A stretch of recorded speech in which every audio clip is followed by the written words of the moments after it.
Hello viewers, Paschimbanga রাজ্য সরকারি কর্মচারীদের ডিএ নিয়ে খুবই গুরুত্বপূর্ণ একটি আপডেট উঠে এসেছে। আপনি যদি পশ্চিমবঙ্গের একজন রাজ্য সরকারি কর্মচারী হয়ে থাকেন, ভিডিওটি আপনার জন্য হতে চলেছে খুবই গুরুত্বপূর্ণ। ভিডিওটি মাঝে থেকে কোথাও এক সেকেন্ডে স্কিপ করবেন না, প্রথম থেকে শেষ পর্যন্ত অবশ্যই দেখবেন। চ্যানেলে প্রথমবার হয়ে থাকলে অবশ্যই চ্যানেলটিকে সাবস্ক্রাইব করে নোটিফিকেশন বেলটি অন করে রাখবেন এরকম লেটেস্ট ডিএ সংক্রান্ত খবর সবার আগে পাওয়ার জন্য।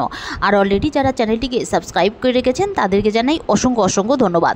তো বন্ধুরা, পশ্চিমবঙ্গ রাজ্য সরকারি কর্মচারীদের বকেয়া ডিএ নিয়ে সরাসরি নবান্ন থেকে কি আপডেট উঠে এসেছে চলুন এক নজরে দেখে নেওয়া যাক। তো বন্ধুরা, আপনারা এখানে অন স্ক্রিনে দেখতে পাচ্ছেন যে কার বকেয়া ডিএ কত ডেডলাইন দিয়েছে আদালত। নিখুঁত হিসেব করতে নয়া প্রযুক্তি নবান্ন। রাজ্য সরকারি কর্মচারীদের মধ্যে এখন একটাই দাবি, বকেয়া ডিএ।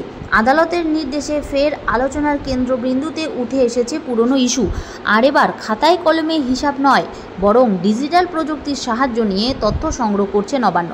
কারণ কোন কর্মচারীর কত টাকা বকেয়া রয়েছে তা নির্ভুলভাবে জানার জন্যই আদালত নির্দেশ দিয়েছে।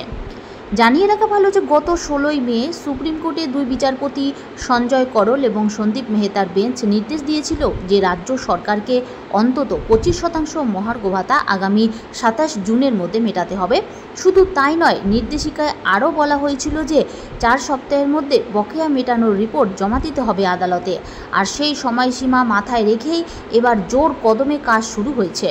অর্থ দপ্তরের তরফে জানানো হয়েছে একটি বেসরকারি সংস্থাকে দিয়ে নতুন ডিজিটাল পদ্ধতি তৈরি করার কাজ চলছে।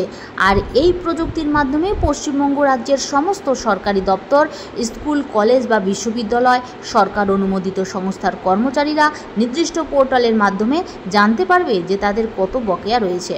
এমনকি এই পোর্টালের মাধ্যমে নির্ধারণ করা হবে যে কে কখন থেকে চাকরিতে যুক্ত রয়েছেন, কোন বছর থেকে কোন বছর পর্যন্ত কাজ করেছেন এবং ঠিক কত টাকা পর্যন্ত তিনি ডিএ পাবেন। তবে কর্মচারীদের মনে একটাই প্রশ্ন, 2009 থেকে 2019 কোন সময়ের জন্য ডিএ দেওয়া হবে? অনেকে দাবি করছে বকেয়া শুরু হয়েছে 2008 সালের এপ্রিল থেকে।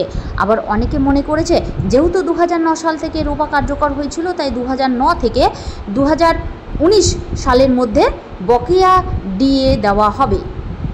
তবে এটা আপাতত সুপ্রিম কোর্টের নির্দেশ অনুযায়ী নির্ধারণ করা হবে, নবান্ন সূত্রে জানানো হয়েছে। প্রত্যেকটি সরকারি কর্মচারী এবং অবসরপ্রাপ্ত পেনশনভোগীরা আইএফএমএস পোর্টালে গিয়ে সরাসরি তথ্য জানতে পারবে। 2009 সাল থেকে 2019 সালের মধ্যে নিজের চাকরির সময়সীমা এবং পদ সংক্রান্ত সমস্ত তথ্য জানা যাবে এই পোর্টালে। এমনকি নির্দিষ্ট পরিকাঠামো দাখিল করতে পারবে কর্মীরা। আর এর ফলে সরকারের কাছে স্পষ্ট হিসেব যাবে যে কে কত ডিএ পাবে।